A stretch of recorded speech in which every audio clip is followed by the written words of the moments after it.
За энэ удаа бол Эстоны эд засаглалын актив, Эстоны засгийн газраас бизнесийн зөвшөөрлийг цахимжуулах.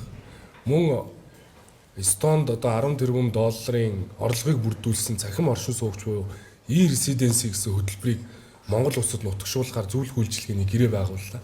Тэгэхээр бид цаашдаа компани аж ахуйн нэгж байгууллагуудыг зөвшөөрлийг онлайнаар авах, авилгагүй ил тод нийгмийг бүтээх ийм одоо шийдэл рүү явж байна. Тэгээ цаашдаа бол e-residency гэдэг хөтөлбөрийг хэрэгжүүлэхийн тулд онлайнаар компани байгуулаад дэлхийн аль ч улс орноос татвараа төлөөд үйл ажиллагаа явуулах бололцоог хууль эрх зүйн хүрээнд болон технологийн хүрээнд шийдвэрлэхээр бас ажиллаж байна. Тэгэхээр цаашдаа бид энэ төрийн цахимжлалтыг илүү их эрчимжүүлэхэд болоод иргэд олон нийтэд хүргэхэд бас онцгой анхаарч цахимжлалтын шин одоо бас эхлэлийг энэ Эстоны аль жилийн үеэр бас аль бие усаар эхлүүллээ.